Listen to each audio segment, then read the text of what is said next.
사무엘상 3장 8절 이하의 말씀을 가지고 주님 나를 부르실 때 이 어떤 제목으로 함께 은혜를 나누기 원합니다. 제목을 한번 크게 따라해 주시기 바랍니다. 주님 나를 부르실 때,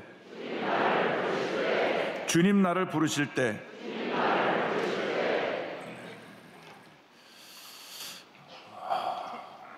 이 세상을 살아가는 사람 누구에게나 사랑하는 사람을 먼저 떠나보낸 그런 아픈 경험이 있을 것입니다. 부모님을 떠나보내고 사랑하는 자녀를 떠나보내고 또 배우자를 먼저 떠나보냈을 때 그 슬픔과 아픔은 누구도 유라기가 어렵습니다. 저희 교회가 서대문에 있을 때 1972년에 할아버님 정옥하셨는데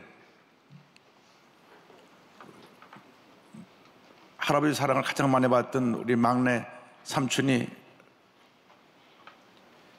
장례식 때 아주 심히 통곡하며 울었습니다. 그러니까 구역 식구들이 그러지 말라고 말리니까 우리 작은아버님 이경준 목사님이 울게 두지 왜 말리냐고, 말리지 말라고. 여러분, 장례식 때 슬피 우는 사람 말리면 안 됩니다. 그 마음의 슬픔을 그때밖에 표현할 수 없어서 마지막으로 표현하는 것인데 그걸 옆에서 자기가 당한 장례식도 아닌데 그러지 말라고 말리면 장례를 치른 분 마음에 또 상처를 주는 것입니다. 이렇게 사람이 올 때는 순서가 있지만 갈 때는 순서가 없습니다. 누구든지 하나님 부르시면 가야 합니다. 그렇기 때문에 우리가 하루를 살아도 잘 살아야 합니다. 바르게 살아야 합니다. 의미 있게, 보람 있게, 행복하게 살아야 되는 것입니다. 과거에 매여서 평생 과거의 상처와 실패에 매여 있지 않게 되기를 바랍니다. 늘 과거에 붙잡혀서 우울하고 부정적이고 어두운 삶을 살아가는 사람들이 있습니다. 그러나 우리 예수를 믿는 사람은 예수를 믿는 그 순간 예수님에서 새로운 피조물이 된 것입니다. 새롭게 변화된 하나님의 자녀로 우리 삶이 바뀐 것입니다. 고린도후서 5장 10절을 말씀합니다. 그런즉 누구든지 그리스도 안에 있으면 새로운 피조물이라 이전 것은 지나갔으니 보라 새 것이 되었도다. 보라 새 것이 되었도다. 우리는 새로운 피조물이 되었습니다. 하나님의 자녀가 되었습니다. 과거 및 과거의 옷을 내던져 버리고 믿음으로 약속의 말씀 붙잡고 앞만 바라보고 나가는 여러 모두가 되시기를 주님의 이름으로 축원합니다. 오늘 말씀을 보면 사무엘을 부르신 하나님에 대한 말씀이 나옵니다. 하나님께서 어린 사무엘을 부르셨습니다. 언제 하나님께서 사무엘을 부르셨습니까? 사무엘상 3장 1절을 말씀합니다. 아이 사무엘이 엘리 앞에서 야훼를 섬길 때에는 야훼의 말씀이 희귀하여 이상이 흔히 보이지 않았더라. 하나님의 말씀이 희귀하여 이상이 흔히 보이지 않았을 때에 하나님께서 사무엘을 부르신 것입니다. 우리 삶에 위기가 다가올 때가 언제입니까? 하나님의 말씀이 희미하게 될 때, 하나님의 말씀이 잘 들리지 않을 때 우리 삶에 위기가 다가오는 것입니다. 문제가 다가오는 것입니다. 하나님의 말씀이 잘 들리지 않으니까 세상의 소리가 자꾸 크게 들려오고 부정 소리가 크게 들려와서 우리를 뒤흔들어 놓습니다. 이때가 바로 우리 삶에 문제가 다가올 때인 것입니다. 말씀을 보니까 말씀이 희귀하니까 이상이 보이지 않았다. 그러니까 하나님 말씀이 풍성할 때는 꿈과 이상, 비전이 저희들에게 보였는데 말씀이 희미하니까 꿈도 사라지고 희망도 사라졌다는 것을 말씀하고 있습니다. 하나님의 주신 꿈과 비전이 사라지니까 세상에 가져주는 염려, 근심, 걱정이 그들을 두렵게 되었습니다. 어둠의 소식에 마음을 두렵게 된 것입니다. 바로 이것이 우리들의 문제요, 우리에게 다가온 위기라는 것을 잊지 말아야 합니다. 이 같은 어둠의 시기가 다가온 이유 중에 하나가 영적 리더십이 무너진 데 있습니다. 당시 제사장이었던 엘리에게 두 아들이 있는데 이 두 아들이 망난입니다. 아주 문제가 많았습니다. 이스라엘의 지도자가 되는 제사장의 아들이었음에도 불구하고 전혀 신앙이 없었습니다. 성경은 행실이 나쁘고 하나님을 알지 못했다고 기록하고 있습니다. 사무엘상 2장 12절입니다. 엘리의 아들들은 행실이 나빠 야훼를 알지 못하더라. 그래서 엘리 아들들이 하나님께 드리는 제물을 함부로 손을 대고 회막에서 수용된 여인들을 괴롭혔습니다. 엘리 제사장이 그 아들들의 나쁜 행실에 대한 소문을 듣고 아들을 나무랍니다. 사무엘상 2장 23절로 25절입니다. 그들에게 이르되 너희가 어찌하여 이런 일을 하느냐? 내가 너희의 악행을 이 모든 백성에게서 듣노라. 내 아들들아 그리하지 말라. 내게 들리는 소문이 좋지 아니하니라. 너희가 야훼의 백성으로 범죄하게 하는도다. 사람이 사람에게 범죄하면 하나님이 심판하시려니와 만일 사람이 야훼께 범죄하면 누가 그를 위하여 간구하겠느냐 하되 그들이 자기 아버지의 말을 듣지 아니하였으니 이는 야훼께서 그들을 죽이기로 뜻하셨음이더라. 엘리 제사장은 연로해서 아들들을 강하게 책망하고 행실을 바로잡지 못하고 그냥 말로만 그러지 말라, 소문이 안 좋다, 이 정도로 나무라고 말았습니다. 그런데 엘리의 두 아들은 그 얘기를 전혀 귀담아 듣지 않았습니다. 우리 모두가 하나님의 사람으로서 하나님의 음성 듣기를 사모해야 될 것입니다. 하나님의 음성을 들었을 때 즉시 잘못된 것을 회개하고 돌이켜 하나님 앞에 엎드려 기도하고 주님이 원하지 않는 잘못된 것을 내던져 버리고 바른 길로 걸어가는 우리 모두가 되어야 할 것입니다. 하나님께 인정받는 여러분 모두가 되시기를 주님의 이름으로 축원합니다. 하나님 앞에서 늘 자신을 살펴보고 하나님 앞에서 부끄러움이 없는 삶을 살아가는 여러분 되기를 주님의 이름으로 축원합니다. 성경은 둘째로 하나님 앞에서의 사모에 대해서 말씀합니다. 세상이 어둡고 하나님의 말씀이 잘 들리지 않고 사람들이 꿈과 비전을 상실했을 때에 하나님께서 기도의 사람 사무엘이라고 하는 희망의 등불을 켜십니다. 사무엘은 하나님의 은혜 가운데 날마다 그 믿음이 아름답게 성장했습니다. 사무엘상 2장 26절을 말씀합니다. 아이 사무엘이 점점 자라매 야훼와 사람들에게 은총을 더욱 받더라. 사무엘상 3장 19절입니다. 사무엘이 자라매 야훼께서 그와 함께 계셔서 그의 말이 하나도 땅에 떨어지지 않게 하시니 하나님의 은혜 가운데 그 날마다 믿음으로 잘 자라서 하나님 앞에서 사람 앞에서 인정받고 칭찬받는 귀한 하나님의 일꾼이 된 것입니다. 우리 모두가 예수 믿고 날마다 믿음이 성장해야 됩니다. 많은 사람들이 우리를 볼 때 우리를 보고 하나님께 영광을 돌리고 우리 하는 모든 행실을 통하여서 우리를 칭찬하고 우리를 존귀히 여기는 그러한 역사가 나타나야 되는 것입니다. 예수 믿는 사람들이 세상 사람들에게 손가락질을 당하고 비판을 받으면 안 됩니다. 우리들이 말과 행실이 하나님 앞에서 사람 앞에서 선한 영향을 끼치는 그런 모습이 될 때 하나님의 은혜가 임할 줄로 믿습니다. 엘리의 두 아들로 인해서 엘리의 리더십이 무너지고 사회가 어둠에 뒤덮였을 때에 하나님께서 사무엘이라고 하는 희망의 등불을 켜십니다. 시편 18편 28절에 이와 같은 말씀이 나옵니다. 주께서 나의 등불을 켜시며 야훼 내 하나님이 내 흑암을 밝히시리이다.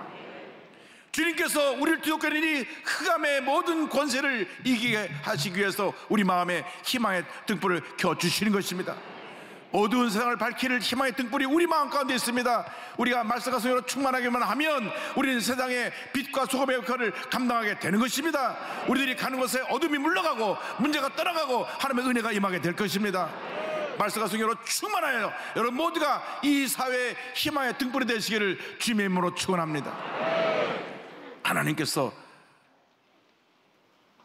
희망의 등불인 사무엘을 부르십니다. 사무엘상 3장 10절입니다.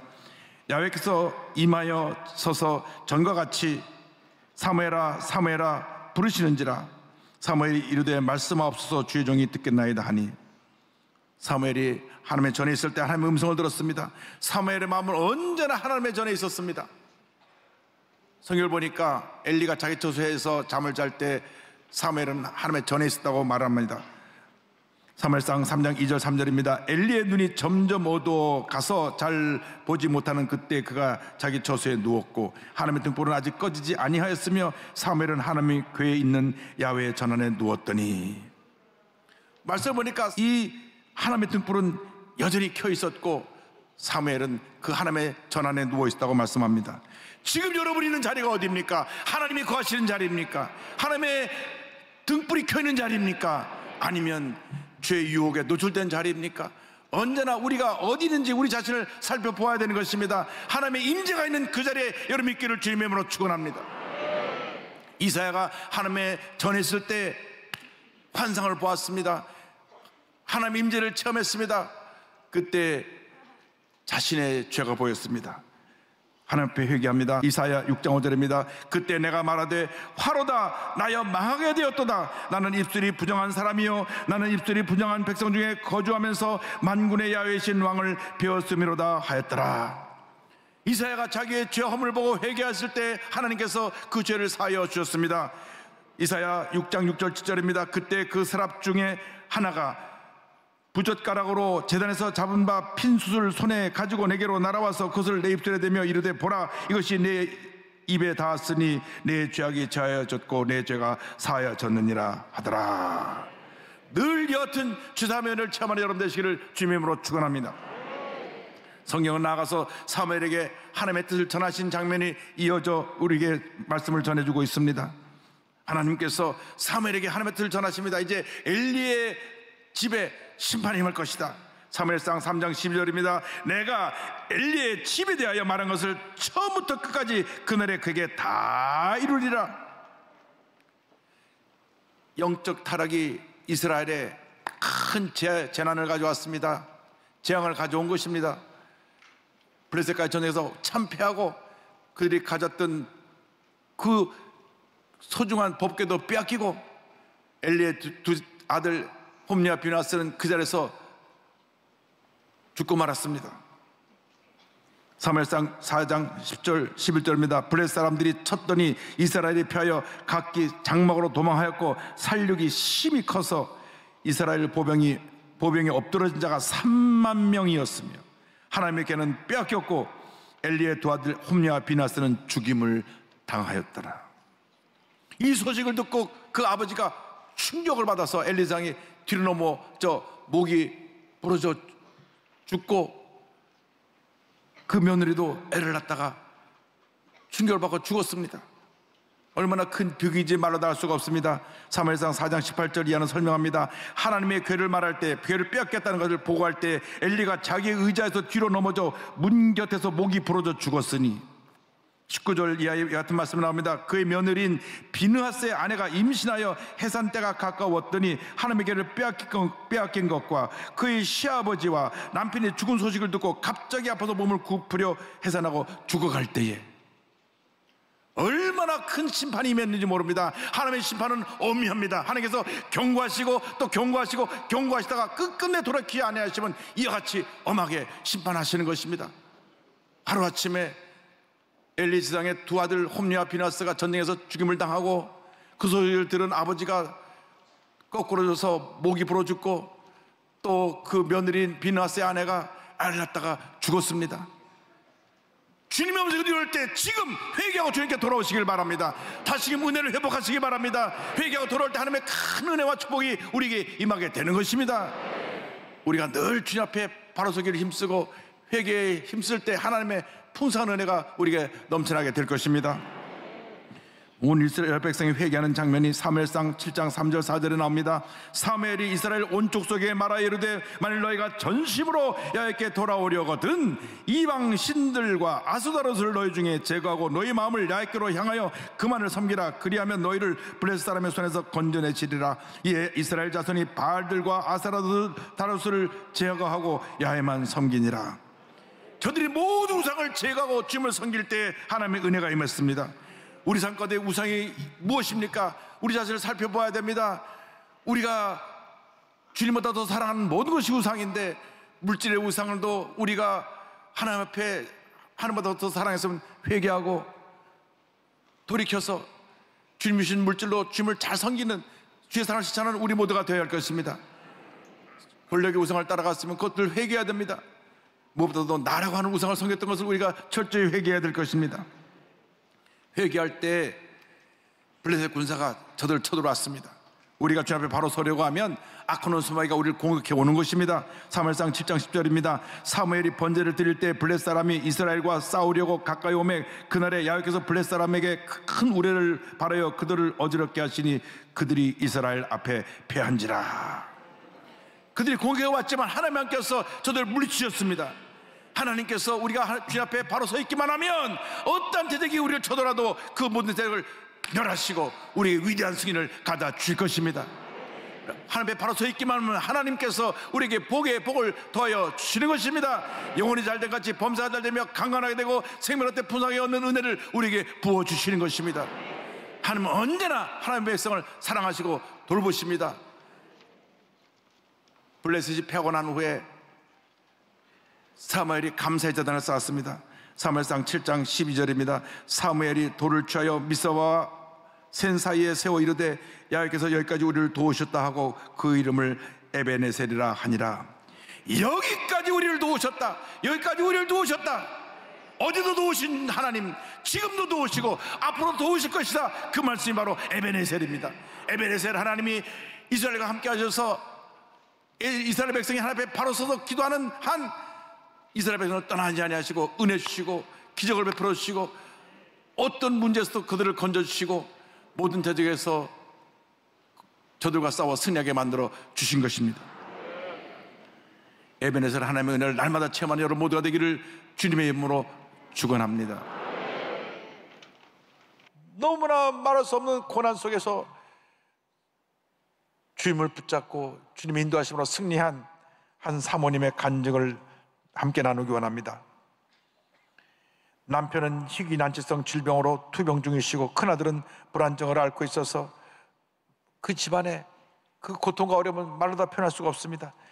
작은 교회 가난한 부교역자의 아내로 살면서 어떠한 어려움 속에서도 늘 웃음을 잃지 않고 행복한 삶을 살아가던 사모님에게 어느 날 갑자기 고난이 휘몰아쳐 옵니다.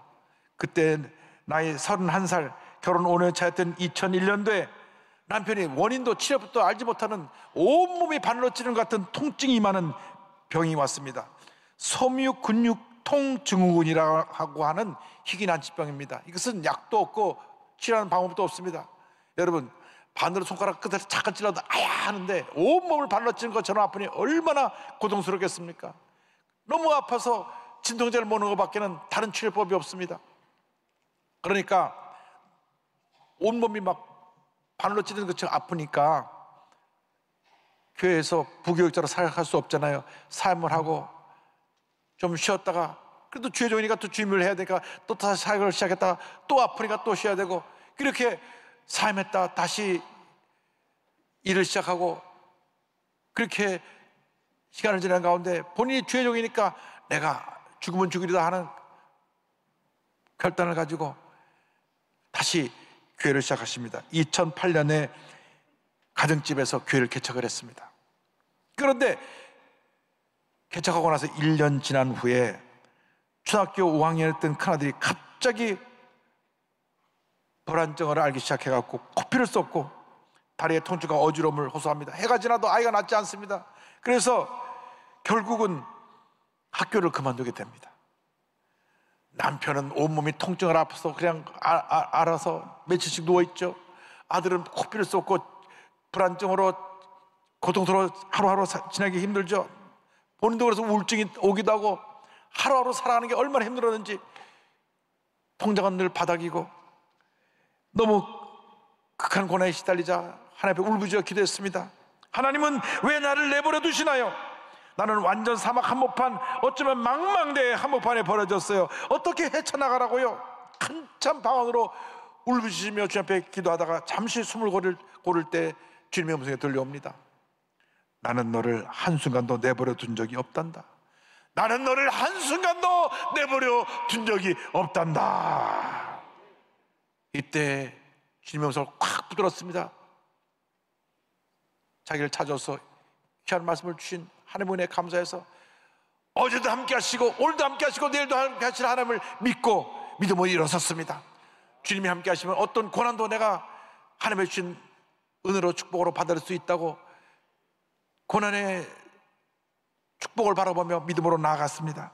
문제가 일어날 때마다 기도의 골방에서 하나님 앞에 울부짖어 기도했습니다. 기도하고 또 기도하고 기도하고 또 기도했더니 하나님께서 기적을 베풀어 주셔서 남편의 몸이 점점 좋아지게 하시고, 할렐루야.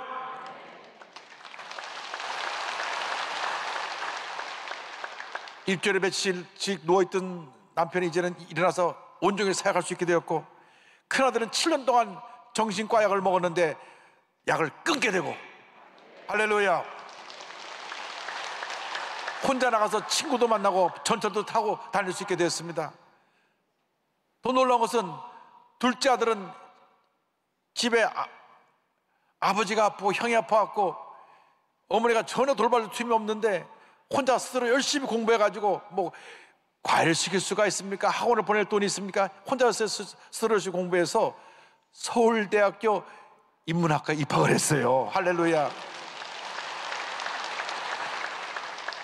그 대학교 좀 괜찮은 대학이거든요. 그러니까 하나님이 은혜를 베풀어 주셔가지고 남편도 건강하게 만들어 주시고 아들도 건강하게 만들어 주시고 둘째 아들은 좋은 대학 가게 만들어 주시고, 그리고 가정집에서 시작한 교회가 날마다 부흥해서 이제 상가로 옮겨가는데 60평 규모의 50명이 모이는 큰 교회가 됐습니다. 할렐루야. 사모님이 이렇게 고백합니다. 그래도 감사합니다. 아니 그래서 감사합니다. 이제라도 제가 아무것도 할 수 없는 무력한 존재임을, 그러나 하나님은 그런 제에게 기도를 통해 모든 좋은 것을 주시려고 준비해 놓으신 분이심을 알게 해주셨으니 말입니다. 그러나 하나님을 찬양합니다. 그러나 하나님께 감사합니다. 그리고 그 하나님께 다시 기도로 나아가겠습니다. 멈추지 않고 끈질기게 지속적으로 주님만 붙들겠습니다. 할렐루야. 여러분이라면 어떻게 하시겠습니까? 여러분이라면 여러분의 남편이 하루 종일 아파서 누워있고 아들은 정신불안증으로 매일같이 정신과 약을 먹어야 되고 통장에는 돈이 하나도 없어서 당장 먹을 거리 없는데 이렇게 감사하고 기도를 이겨낼 수 있겠습니까?